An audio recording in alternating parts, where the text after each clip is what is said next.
والله ما طلعت شمس ولا غربت إلا وأنت في قلبي. الحمد لله وكفى وسلام على عباده الذين اصطفى اما بعد. عشرہ مبشرہ میں سے دوسرے بزرگ حضرت عمر رضی اللہ تعالیٰ عنہ ہیں.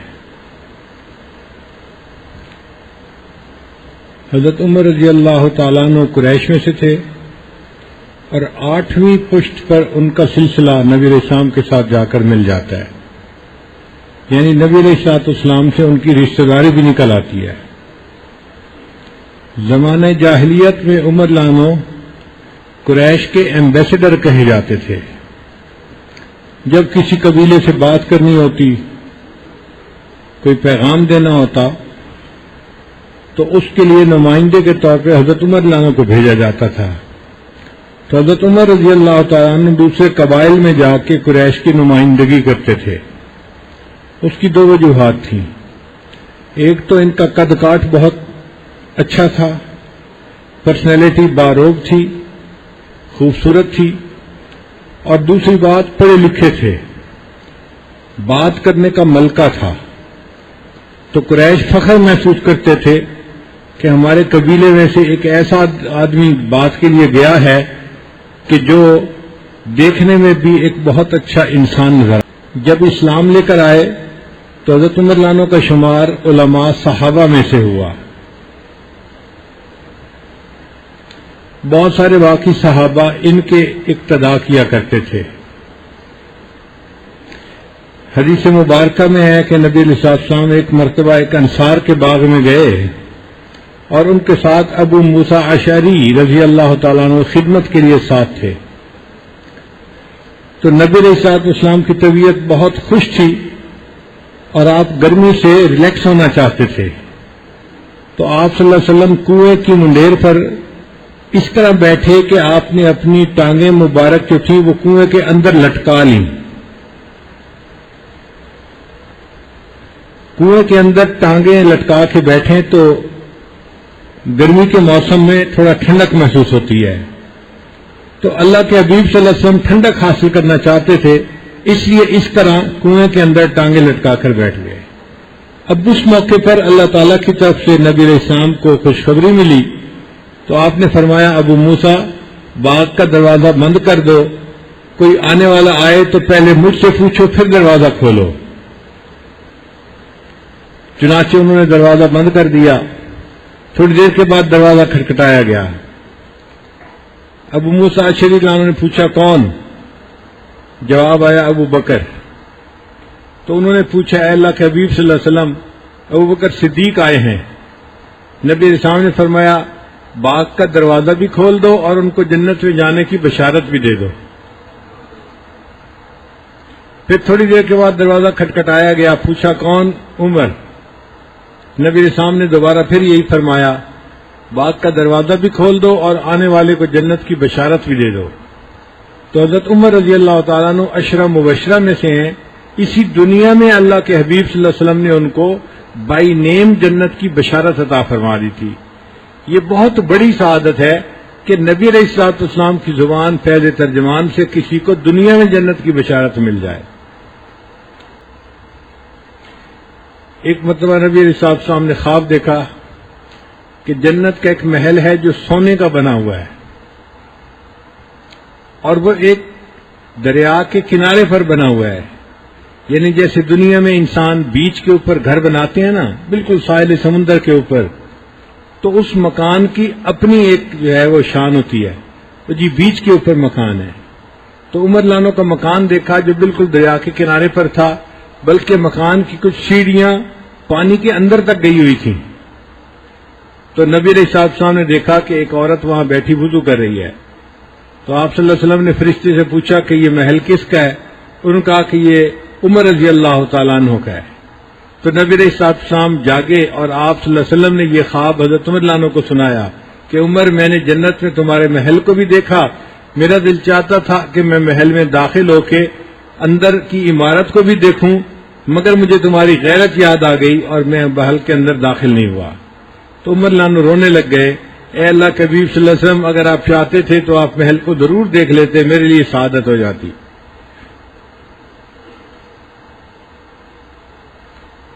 ایک دفعہ نبی علیہ الصلوۃ والسلام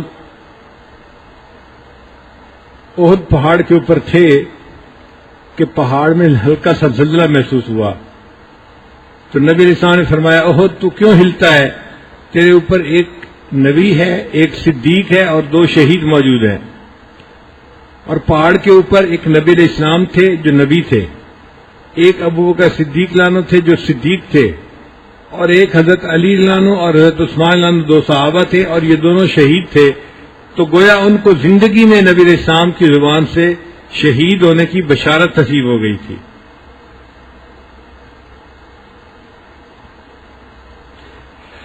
نبی علیہ السلام نے فرمایا کہ پہلی امتوں سے میں کچھ محدث ہوا کرتے تھے، ایک ہوتا ہے محدث، ایک ہوتا ہے محدث۔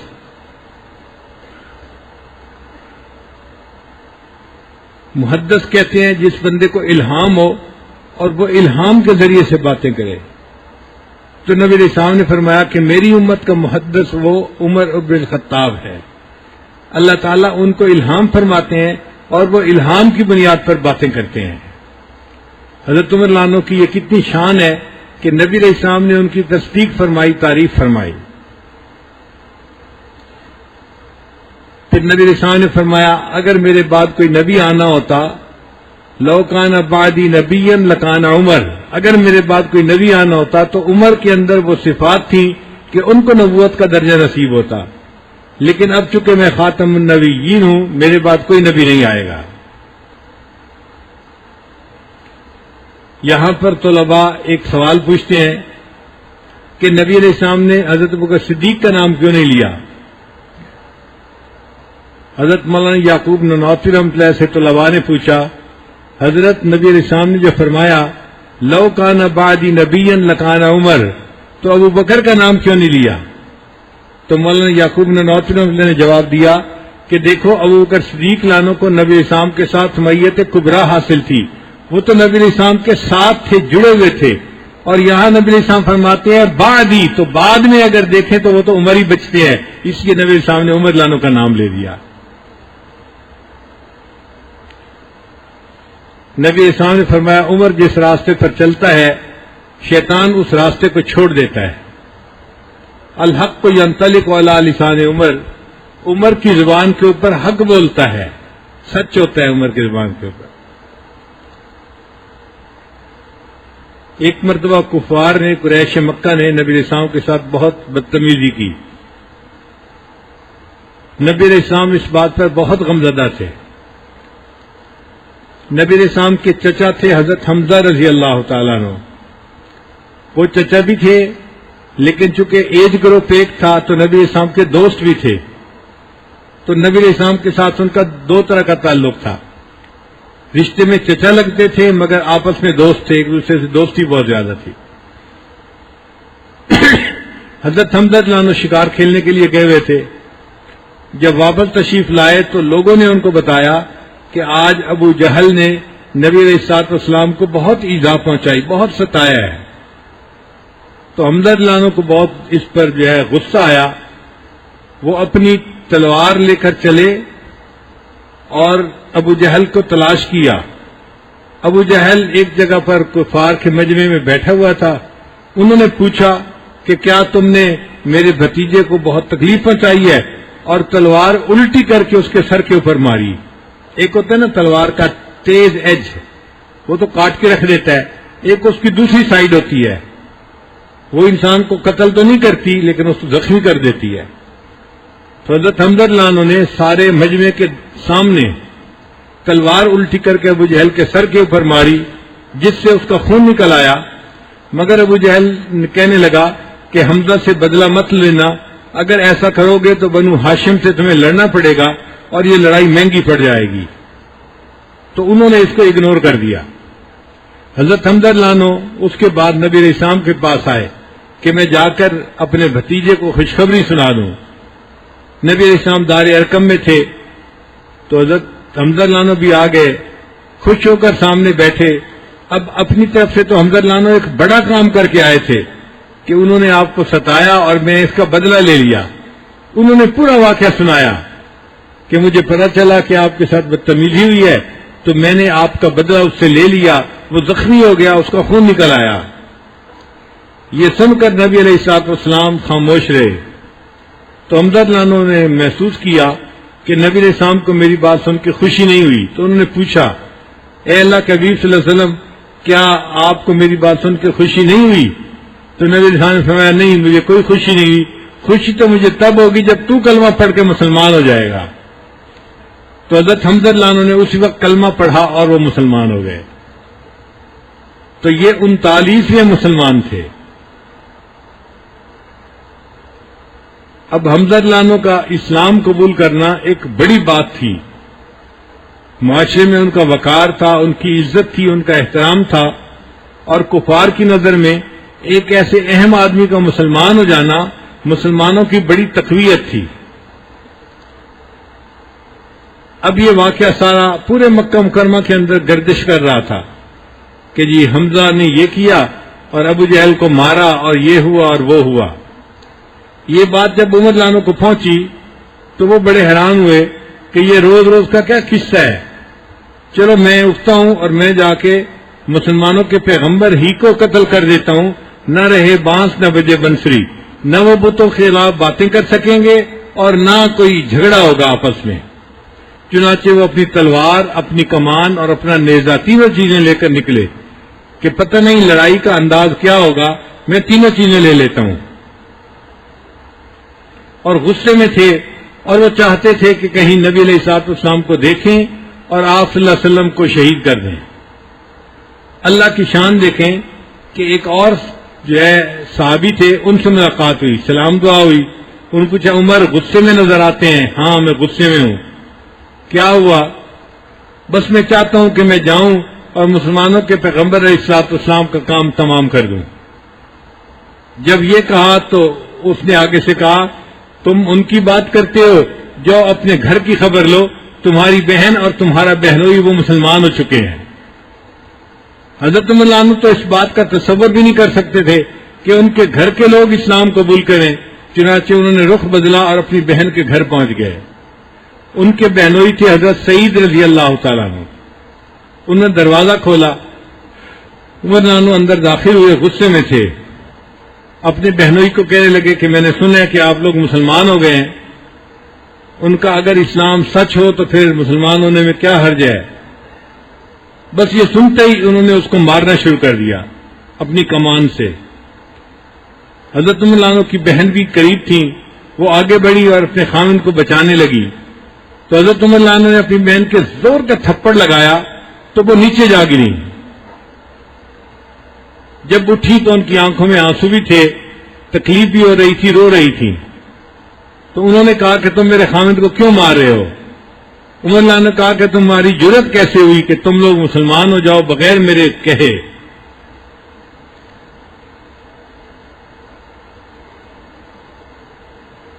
عمر اللہ بہت غصے میں تھے.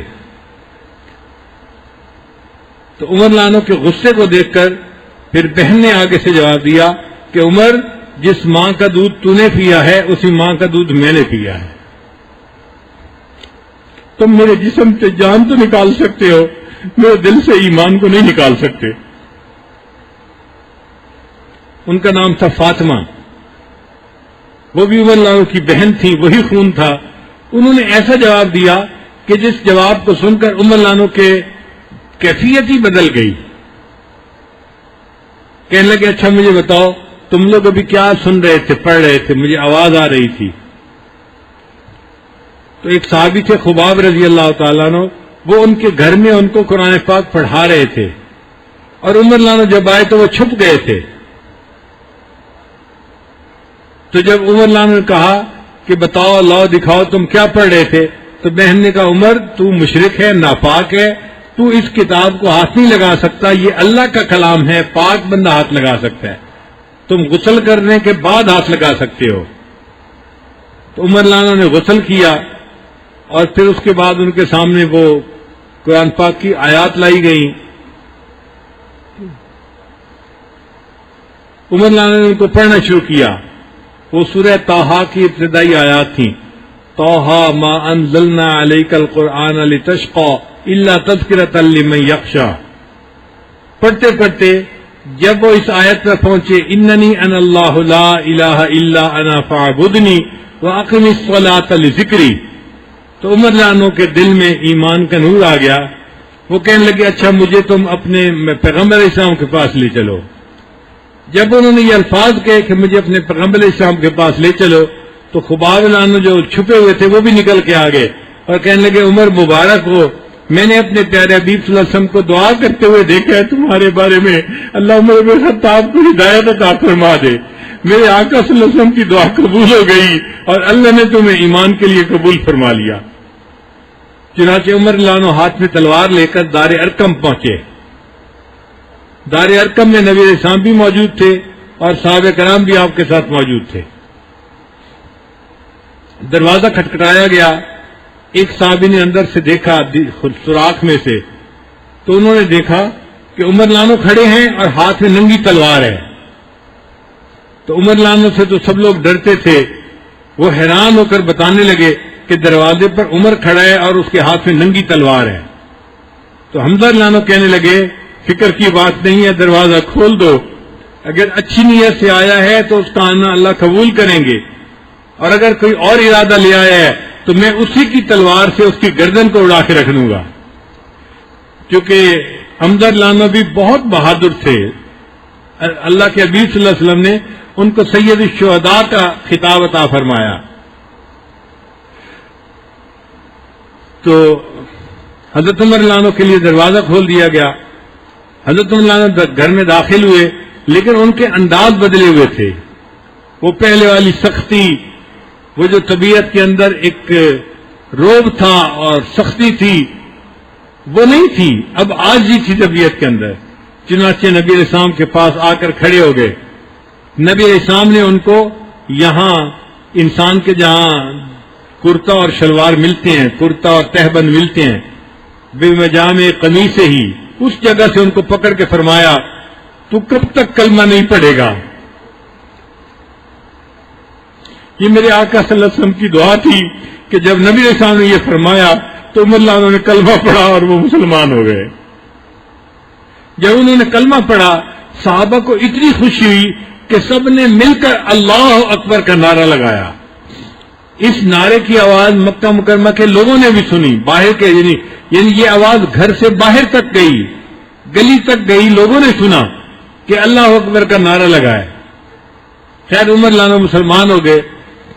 پھر تھوڑی دیر کے بعد عمر رضی اللہ عنہ نے نبی علیہ السلام سے پوچھا اے اللہ کے حبیب صلی اللہ علیہ وسلم ہمیں اب نماز نہیں پڑھنی؟ فرمایا پڑھنی ہے. تو اے اللہ کے حبیب صلی اللہ علیہ وسلم ہم یہاں گھر میں کیوں نماز پڑھیں؟ ہم چلتے ہیں اور چل کے مسجد کے اندر، حرم کے اندر جا کے نماز پڑھتے ہیں. اس وقت تک مسلمانوں کی اتنی طاقت نہیں تھی کہ وہ مسجد میں جا کے نماز ادا کر سکیں، وہ گھر میں چھپ کے پڑھ لیا کرتے تھے. لیکن عمر رضی اللہ عنہ تو نڈر تھے، بہادر تھے، کسی سے نہیں ڈرتے تھے. وہ کہنے لگے اب چھپنے کی کیا ضرورت ہے. چنانچہ نبی علیہ الصلوۃ والسلام کو لے کر وہ حرم شریف میں آئے. 2 لائنیں بنی ہوئی تھیں. ایک لائن کے آگے حضرت عمر رضی اللہ عنہ تھے، ان کے ہاتھ میں بھی تلوار تھی، اور دوسری لائن کے آگے سید الشہداء امیر حمزہ رضی اللہ عنہ تھے اور ان کے پیچھے بھی چند صحابہ تھے. اس طرح دونوں طرف سے جو ہے نا 2 لائنیں تھیں اور نبی علیہ السلام ان کے ساتھ تھے. اور نبی علیہ السلام مسجد میں تشریف لائے اور مسجد میں عمر رضی اللہ عنہ نے اعلان کیا جو بندہ چاہتا ہے کہ اپنی بیوی کو بیوہ کروائے اور اپنے بچوں کو یتیم کروائے وہ آئے میرے ساتھ لڑنے کے لیے، میں تیار ہوں. مگر لوگ عمر رضی اللہ عنہ کو جانتے تھے اور ان کی بہادری اور ان کی شجاعت سے واقف تھے. کسی میں ہمت نہ ہوئی کہ عمر رضی اللہ عنہ کے سامنے آئے. حضرت عمر رضی اللہ عنہ کی موجودگی میں نبی علیہ السلام نے مسجد حرام میں بیت اللہ میں آپ سمجھیں کہ نماز ادا فرمائی اور اسلام اور کفر کے درمیان ایک واضح فرق ہو گیا. اس فرق کی وجہ سے ان کا لقب فاروق پڑ گیا. وہ عمر فاروق کہلائے. وہ اسلام اور کفر کے درمیان فرق کرنے والے تھے. اللہ تعالیٰ نے ان کی وجہ سے اسلام کو قوت عطا فرما دی تھی. چنانچہ ان کی زندگی کے بارے میں حضرت عبداللہ بن مسعود عنہ کا ایک قول ہے جس میں انہوں نے عمر عنہ کی پوری زندگی کا نقشہ سمیٹ کر رکھ دیا گیا.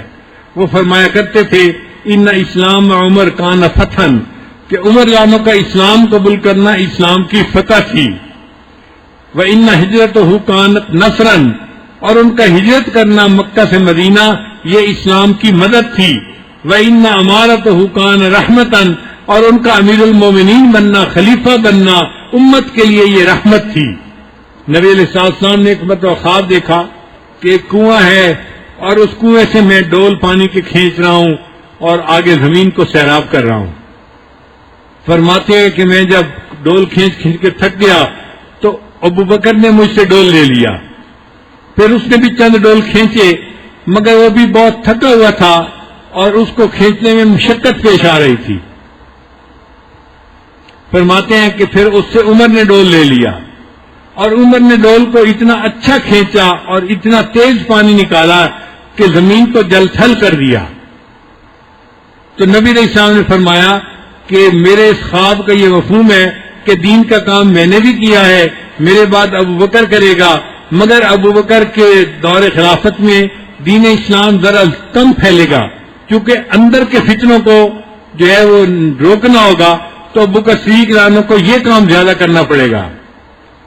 جیسے ابو بکر صدیق جب خلیفہ بنے تو کچھ مسلمان مرتد ہو گئے تھے، بعض مانعین زکوٰۃ تھے جنہوں نے زکوٰۃ دینے سے انکار کر دیا تھا، اور کچھ نئے جو ہے وہ جھوٹے نبی بھی پیدا ہو گئے تھے جنہوں نے نبوت کا دعویٰ کر دیا تھا، مسیلمہ کذاب جیسے، تو ان کے ساتھ لڑنا پڑ گیا۔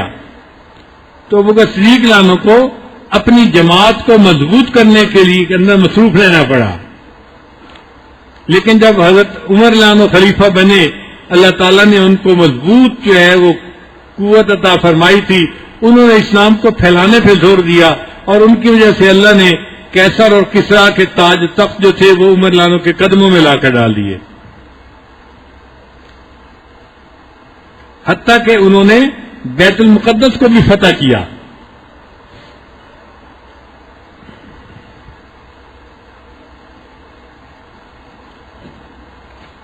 ان کے امیر لشکر تھے ابو عبیدہ ابن جراح رضی اللہ تعالیٰ عنہ، وہ بھی عشرہ مبشرہ میں سے ہیں۔ نبی علیہ السلام نے ان کو امین ہذہ الامہ فرمایا کہ میری ہر امت کا کوئی امین ہوتا ہے، میری امت کا امین ابو عبیدہ ابن جراح ہے۔ ان کو عمر لانو نے اپنی فوج کا امیر بنایا تھا۔ جب انہوں نے بیت المقدس کا محاصرہ کیا تو یہودی اندر سمٹ گئے۔ کچھ دنوں کے بعد یہودیوں نے پیغام بھیجا، آپ ہمارے ساتھ لڑائی مت کریں، ہماری کتابوں میں نشانیاں موجود ہیں کہ کون بیت المقدس کا فاتح بنے گا، تم اپنے خلیفہ کو بلاؤ، ہم ان نشانیوں کو دیکھیں گے، اگر نشانیاں ہوئیں تو ہم خود اپنی چابی بیت المقدس کی ان کے حوالے کر دیں گے، اور اگر نشانیاں ان کے اندر نہ ہوئیں تو ہم تمہارے ساتھ مقابلہ کریں گے، تم ہم سے کبھی بھی یہ چابیاں نہیں لے سکتے۔ تو ابو عبیدہ ابن جراح نے حضرت عمر لانو کو خط لکھا، اے امیر المومنین، آپ اگر تشریف لائیں تو زیادہ بہتر ہے کہ لڑائی کی بجائے صلح سے مسئلہ حل ہو جائے گا۔ حضرت عمر لانو جانا چاہتے تھے، حضرت علی لانو سے مشورہ کیا، حضرت علی لانو نے کہا کہ گرمی بہت ہے اور آپ سفر کریں گے اور معاملہ تو اللہ کے اختیار میں ہے، آپ دیکھ لیں، جانا چاہیں تو جائیں اور رکنا چاہیں تو رک جائیں، ہمیں آپ کی یہاں زیادہ ضرورت ہے۔ اصل میں علی لانو جانتے تھے کہ عمر لانو جیسا شخص اور کوئی موجود نہیں ہے امت کو سنبھالنے والا، اگر ان کو کچھ ہو گیا تو اسلام کا کیا بنے گا، اس لیے وہ چاہتے تھے کہ یہ مرکز میں رہیں اور یہاں رہ کر کام کریں، سفر نہ کریں۔ مگر عمر لانو نے ارادہ کر لیا جانے کا، چنانچہ عمر لانو چلے تو اس وقت ان کے کپڑے کے اوپر 12 پیوند لگے ہوئے تھے۔ وقت کے خلیفہ نے جو کپڑے پہنے ہوئے تھے تو 12 پیوند لگے ہوئے تھے، اور ایک پیوند جو تھا چمڑے کا بھی تھا، اور ان کے پاس ایک اونٹنی تھی، وہ بڑی کمزور سی تھی۔ انہوں نے ایک غلام کو ساتھ لیا اور چلنے لگے۔ صحابہ نے عرض کیا کہ آپ اچھے کپڑے پہن لیجئے، ہمارے پاس موجود ہیں۔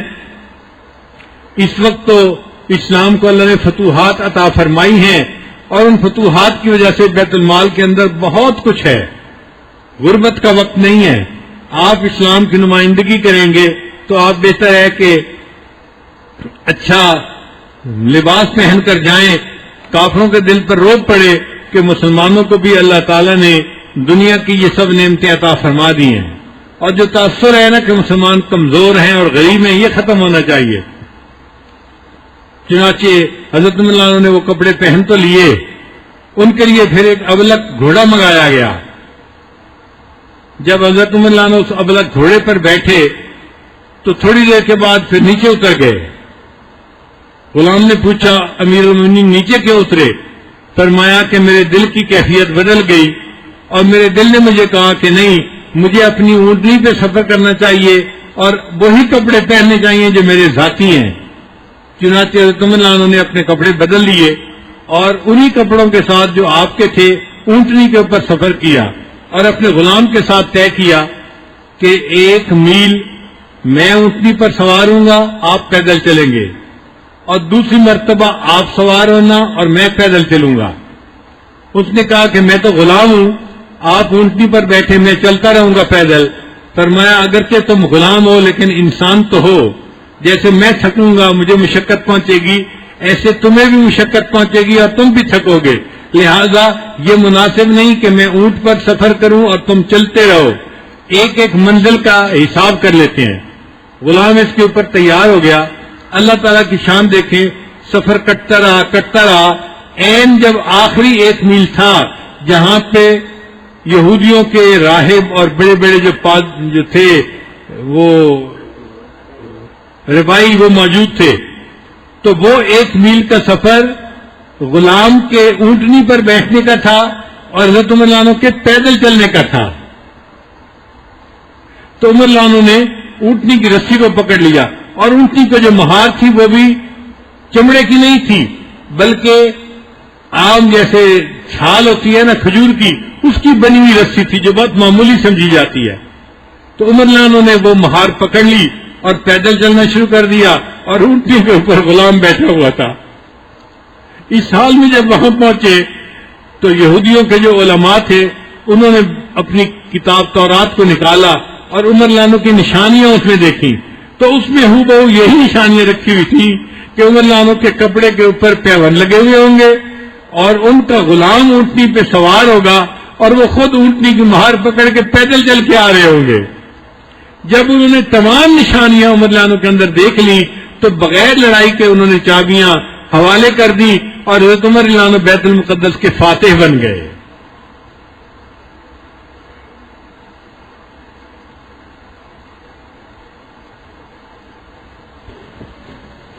زمانے جاہلیت میں حضرت عمر رضی اللہ عنہ ایک مرتبہ شام گئے. اب وہاں کوئی ایسا سلسلہ بنا کہ آپ قافلے سے جدا ہو گئے. قافلے سے جدا ہونے کے بعد آپ نے قافلے کو بڑا ڈھونڈا مگر قافلہ نہیں ملا، تو آپ تھک ہار کر ایک مکان کی دیوار کے سائے کے اندر بیٹھ گئے. آپ اس مکان کی دیوار کے سائے کے اندر بیٹھے ہوئے تھے. ایک بوڑھا یہودی آیا اور اس نے آ کے پوچھا نوجوان تم کون ہو؟ تو بتایا کہ میں مکہ سے آیا ہوں اور قریش خاندان میں سے ہوں. اس نے پوچھا نام کیا ہے؟ فرمایا میرا نام عمر ہے. والد کا نام کیا ہے؟ اس نے کہا خطاب ہے. اس نے پھر ان کے چہرے کو دیکھا غور سے دیکھا تو عمر رضی اللہ عنہ نے فرمایا تم مجھے اتنا غور سے کیوں دیکھ رہے ہو؟ اس بوڑھے نے ایک کاغذ آگے کیا اور یہ کہا کہ یہ بتاؤ کہ جب تم اس علاقے کے بادشاہ بنو گے مجھے لکھ کے دو کہ تم مجھے ٹیکس معاف کر دو گے. حضرت عمر رضی اللہ عنہ حیران ہوئے. وہ کہنے لگے دیکھو بھائی میں مکہ کا بادشاہ نہیں ہوں اور میری ایسی حیثیت بھی نہیں کہ میں عرب کا بادشاہ بنوں، اور یہ شام تو دوسرا ملک ہے، یہاں کا بادشاہ میں کیسے بن سکوں گا؟ اس نے کہا جی بن سکیں گے یا نہیں بن سکیں گے اس بات کو آپ چھوڑ دیں، میں تو یہ پوچھ رہا ہوں اگر آپ بنیں گے تو مجھے ٹیکس کی چھوٹ پر دستخط کر کے دے دیں. تو عمر رضی اللہ عنہ نے تحریر لکھ کر دستخط کر کے دے دیے کہ اس بندے کو ٹیکس معاف کر دیا جائے گا. اللہ کی شان دیکھیں کہ جب بیت المقدس فتح ہوا تو اس کے گرد کا وہ علاقہ جس میں عمر رضی اللہ عنہ نے خط لکھا تھا وہ بھی فتح ہو چکا تھا. تو عمر رضی اللہ عنہ جب وہاں آئے تو اس وقت وہ بوڑھا آیا اور اس کے پاس ایک گٹھڑی تھی، اور اس گٹھڑی کے اندر اس نے ایک چادر کے کونے میں وہ رکا لکھا ہوا تھا، اس نے وہ رکا نکال کر حضرت عمر رضی اللہ عنہ کو دیا اور کہا کہ دیکھیں یہ آپ کے دستخط ہیں، آپ نے فرمایا تھا مجھے ٹیکس معاف ہوگا، اب آپ میرے ٹیکس کو معاف کر دیں۔ عمر رضی اللہ عنہ کی آنکھوں میں سے آنسو آ گئے کہ میں سوچ بھی نہیں سکتا تھا اللہ مجھے اس وقت جو ہے دنیا میں یہ شاہی عطا فرمائیں گے۔ یہ اسلام کی عظمت ہے کہ اللہ نے اس کے صدقے مجھ جیسے بندے کو وقت کا امیر المومنین بنا دیا۔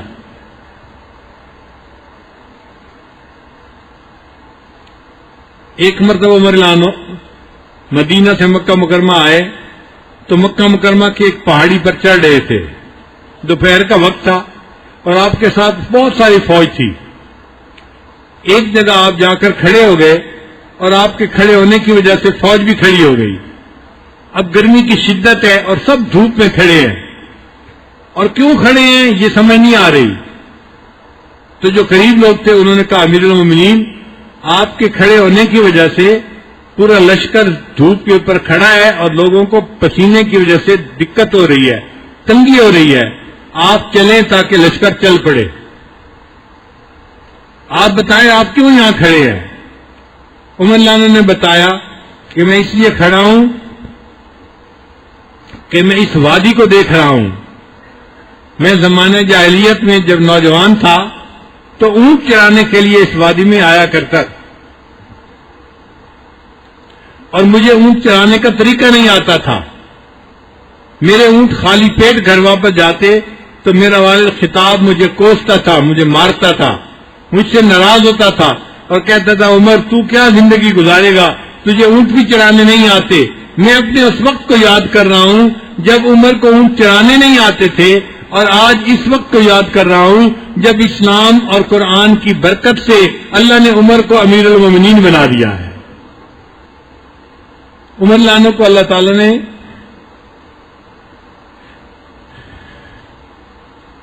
ایسی قبولیت عطا فرمائی تھی کہ آپ کا حکم ہوا، پانی، زمین ہر چیز کے اوپر چلتا تھا۔ اس کو کہتے ہیں مقام تسخیر۔ تو عمر رضی اللہ عنہ کو اللہ تعالیٰ نے مقام تسخیر عطا فرمایا تھا۔ حدیث پاک میں ہے کہ مدینہ طیبہ میں کھڑے تھے، زمین میں زلزلہ آیا، ہلنے لگی، تو عمر رضی اللہ عنہ نے زمین کے اوپر پاؤں مارا اور کہا اے زمین تو کیوں ہلتی ہے؟ کیا عمر نے تیرے اوپر عدل قائم نہیں کیا؟ پاؤں مارنے سے زمین رک گئی، زلزلہ ختم ہو گیا، یعنی زمین نے بھی ان کی بات کو مان لیا۔ پھر ایک مرتبہ عمر رضی اللہ عنہ جمعے کا خطبہ دے رہے تھے، خطبے کے دوران انہوں نے فرمایا یا ساریۃ الجبل، اے ساریہ پہاڑ کی طرف دھیان رکھنا۔ ساریہ ایک صحابی تھے، وہ اسلامی لشکر کے اندر گئے ہوئے تھے اور اپنے یعنی گروپ کے امیر تھے۔ وہ سینکڑوں میل مدینہ سے دور تھے۔ اللہ کی شان کہ ان کو یہ آواز سنائی دی، عمر رضی اللہ عنہ کی آواز پہنچی کہ پہاڑ کی طرف کا دھیان رکھنا۔ وہ جس لشکر سے دشمن سے لڑنا چاہتے تھے اصل میں وہ پہاڑ کے پیچھے سے ان کے اوپر حملہ کرنا چاہتا تھا، ان کو نقصان پہنچانا چاہتا تھا۔ جب عمر رضی اللہ عنہ کی انہوں نے آواز سنی تو انہوں نے پہاڑ کی طرف دھیان کیا اور ان کو لشکر آتا نظر آیا تو وہ ان کے نقصان سے بچ گئے اور اللہ نے مسلمانوں کو فتح عطا فرمائی۔ تو عمر رضی اللہ عنہ کا یہ پیغام ہوا نے سینکڑوں میل دور تک پہنچا دیا۔ ہوا بھی ان کا حکم مانتی تھی، زمین بھی حکم مانتی تھی، پانی بھی حکم مانتے تھے۔ چنانچہ عمر بن عاص نے جب مصر کو فتح کیا تو مصر میں ایک دریا ہے جس کو دریائے نیل کہتے ہیں۔ دریائے نیل میں ہر سال پانی خشک ہو جاتا تھا، ایک ایسا وقت آتا تھا اور دوبارہ چلنے کے لیے مقامی لوگ ایک نوجوان لڑکی کو پانی کے اندر ڈالتے تھے اور نظر پوری کرتے تھے اور پھر دوبارہ پانی چلتا تھا۔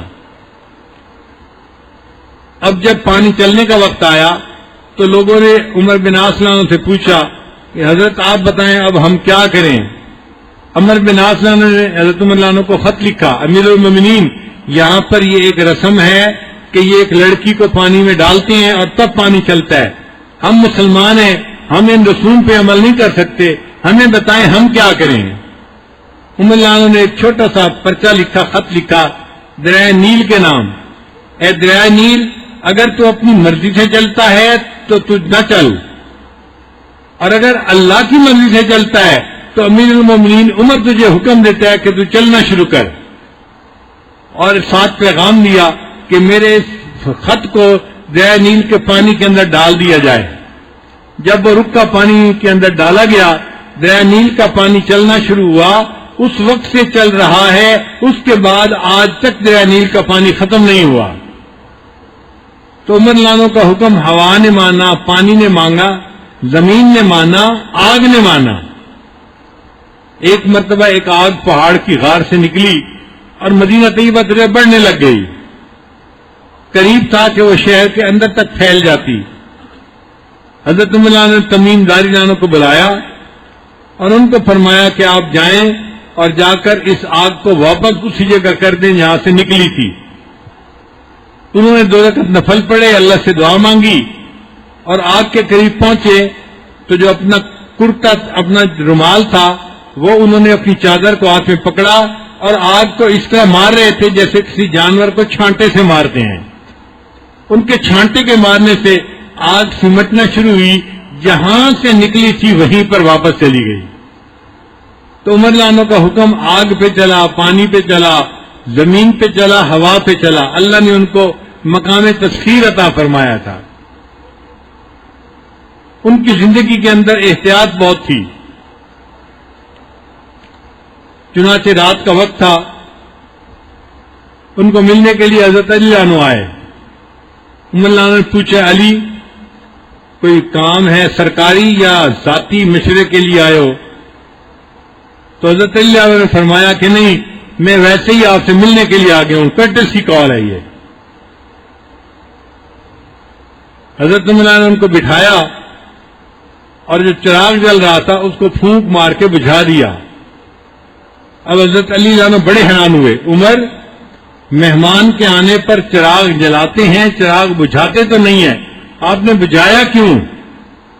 عمر عنہ نے جواب دیا، بھائی علی آپ نے بالکل ٹھیک کہا ہے، مہمان کے آنے پہ چراغ جلاتے ہیں، مگر مسئلہ یہ ہے آپ ذاتی ملاقات کے لیے آئے ہیں، ہمیں زیب نہیں دیتا ہم ذاتی ملاقات کرتے رہیں اور بیت المال کے پیسے کا تیل جلتا رہے، اس لیے میں نے چراغ بجھا دیا۔ ہم نے ذاتی باتیں کرنی ہے، ہمیں بیت المال کے پیسے کو استعمال کرنے کی اب اجازت نہیں ہے۔ اتنا احتیاط فرمایا کرتے تھے بیت المال کے معاملے میں۔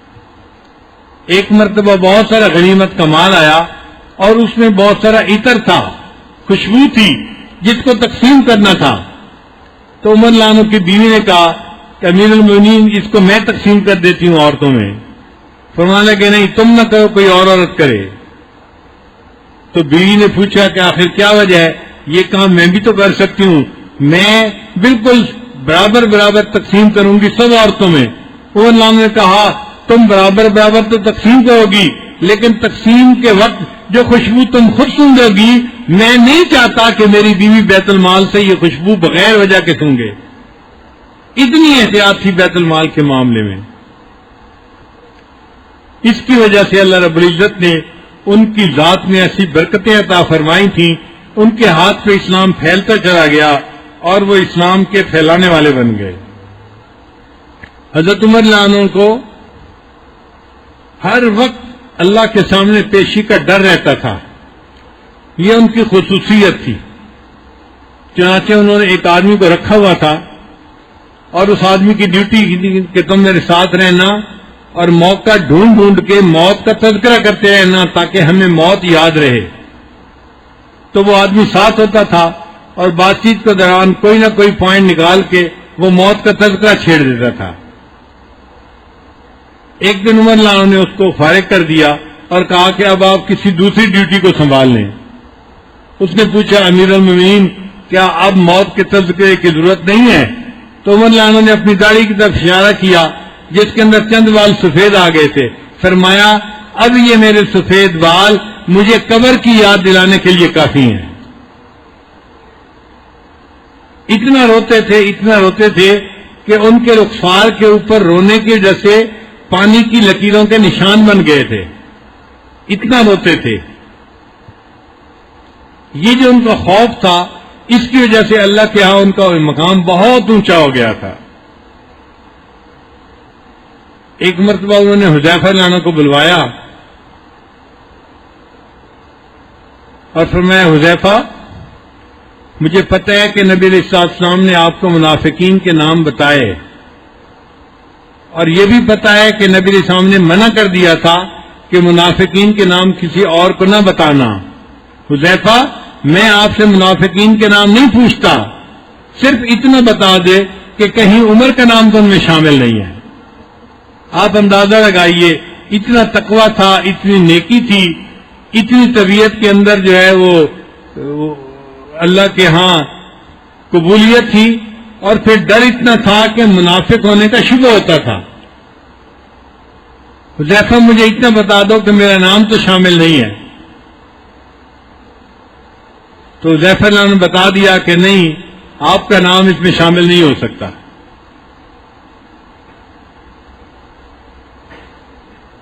حضرت عمر رضی اللہ تعالیٰ عنہ دعا مانگتے تھے، اے اللہ میرے باطن کو میرے ظاہر سے بہتر کر دے اور میرے باطن کو اللہ نیک بنا دے. اللہم اجعل سریرتی خیرا من علانیتی، میرے من کو میرے تن سے زیادہ بہتر کر دے اور میرے من کو اللہ نیکی تقوی والا بنا دے. اور اللہ تعالیٰ نے ان کو ایسی زندگی عطا فرمائی تھی. ایک مرتبہ سفر میں تھے تو رات کو کھلی جگہ کے اوپر سو گئے. تہجد کے وقت آنکھ کھلی تو عمر رضی اللہ عنہ نے آسمان کے اوپر چاند کو چمکتا ہوا دیکھا. 14ویں کا چاند چمک رہا تھا.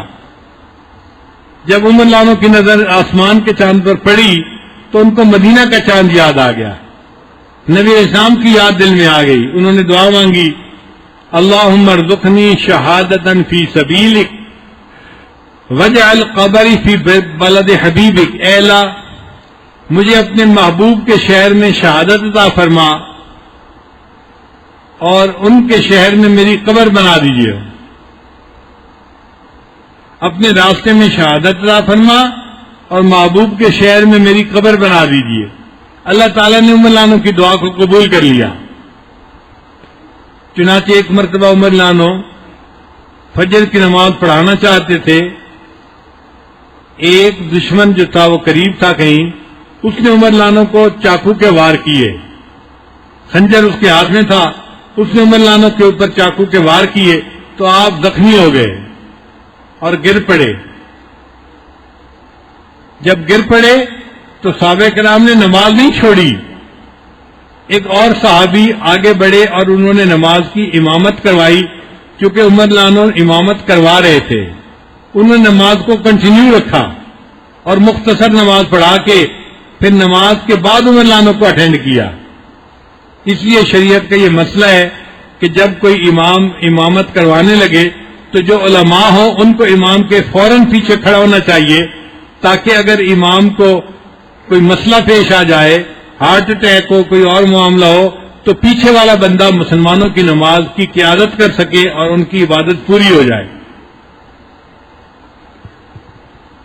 آپ اندازہ لگائیے اللہ تعالیٰ کی نظر میں نماز کا کیا مرتبہ ہے کہ عمر رضی اللہ عنہ جیسی شخصیت پر حملہ ہوا، وہ زخمی پڑے ہیں اور ان کا خون بہ رہا ہے، مگر مسلمان پہلے نماز مکمل کرتے ہیں، بعد میں ان کو ہاتھ لگاتے ہیں. خیر ایک دو دن گزرے تو پھر اسی زخم کی وجہ سے عمر رضی اللہ عنہ کی شہادت ہو گئی. اپنی شہادت سے پہلے انہوں نے اپنے بیٹے کو بلایا. ان کا نام تھا عبداللہ ابن عمر رضی اللہ عنہ، اور بلا کر کہا کہ عبداللہ جب میری روح نکل جائے مجھے جلدی نہلا دینا، کفنا دینا اور جلدی مجھے قبر میں اتار دینا. ان کا بہت اچھا. پھر تھوڑی دیر کے بعد پھر یہی کہا، جب میری روح نکل جائے مجھے جلدی نہلا دینا، کفنا دینا اور مجھے جلدی قبر کے اندر اتار دینا. ان کا کہ ابا جان ہم ایسے ہی کریں گے. جب تیسری مرتبہ کہا تو عبداللہ ابن عمر نے سوال کیا، ابا جان ہم جلدی کریں گے کفن دفن میں، مگر آپ بار بار کیوں ایسا کہہ رہے ہیں؟ جب انہوں نے پوچھا کہ آپ ہمیں بار بار ایسا کیوں کہہ رہے ہیں، عمر لانو نے عجیب جواب دیا۔ عمر لانو نے فرمایا بیٹا میں جلدی کے لیے اس لیے کہہ رہا ہوں، اگر اللہ مجھ سے راضی ہوئے تو تم مجھے جلدی اللہ سے ملا دینا، اور اگر اللہ ناراض ہوئے تو جلدی میرا بوجھ اپنے کندھے سے نیچے اتار دینا۔ عمر کے انجام کو تو اللہ بہتر جانتا ہے۔ آپ اندازہ لگائیے ان کے دل میں کتنا اللہ کا خوف ہوگا۔ یہ وہ ہستیاں تھیں جنہوں نے نبی علیہ السلام کی زبان مبارکہ سے جنت کی بشارت پالی تھی، اس کے باوجود اتنا ڈرتے تھے۔ اگر اللہ مجھ سے راضی ہیں تو مجھے جلدی اللہ سے ملا دینا، اور اگر مجھ سے ناراض ہیں تو جلدی میرا بوجھ اپنے کندھوں سے اتار دینا، اور عمر کے انجام کو تو اللہ ہی بہتر جانتا ہے۔ چنانچہ عمر لانو کے بارے میں چند اشعار ہیں۔ زمین مانگتے تھے نہ زر مانگتے تھے، پیغمبر خدا سے عمر مانگتے تھے۔ زمین مانگتے تھے نہ زر مانگتے تھے، پیغمبر خدا سے عمر مانگتے تھے۔ پہاڑوں پہ بھی خوف طاری ہو جس کا، زمین پر وہ ایسا بشر مانگتے تھے۔ کرے ساری دنیا پہ اپنا جو سایہ، وہ صحرا میں ایسا شجر مانگتے تھے۔ جو دنیا میں سارے سروں پر ہو بھاری، وہ ایک ایسا آزاد سر مانگتے تھے۔ جو فردوس میں سب سے ہو خوبصورت، عمر کے لیے ایسا گھر مانگتے تھے۔ جدا ہو نہ منزل سے پہلے جو ایسا، جدا ہو نہ منزل سے پہلے جو ایسا، وہ اپنے لیے ہم سفر مانگتے تھے۔ نبی اسلام نے اپنے لیے ایسا ہم سفر مانگا کہ جو ان سے زندگی میں کبھی جدا نہ ہو، اور حضرت عمر لانو اپنے نبی صلی اللہ علیہ وسلم سے زندگی میں کبھی جدا نہیں ہوئے۔ کے بارے میں شاعر کہتے ہیں، مرد جلال مرد ہنر بھیجنا پڑا، مرد جلال مرد ہنر بھیجنا پڑا، اونچے بدن پہ اونچا ہی سر بھیجنا پڑا۔ آئی صدائے کفر کسی سمت سے اگر، آئی صدائے کفر کسی سمت سے اگر، اس شخص کو اکیلا ادھر بھیجنا پڑا۔ بڑھنے لگا جو زور جہالت کی فوج کا، رومے زمین پہ رب کو عمر بھیجنا پڑا۔ بڑھنے لگا جو دور جہالت کی فوج کا، روئے زمین پہ رب کو عمر بھیجنا پڑا۔ سب سے بڑے نبی کی حفاظت کے واسطے فولاد سے بھی سخت بشر بھیجنا پڑا۔ نبی علیہ السلام کی حفاظت کے لیے اللہ نے حضرت عمر لانو جیسی شخصیت کو دنیا میں بھیجا۔ اللہ تعالی ہمیں ان کی سچی محبت عطا فرمائے، اور جنت میں اللہ ہمیں ان کے قدموں میں جگہ عطا فرمائے۔ وآخر دعوانا ان الحمد للہ رب العالمین۔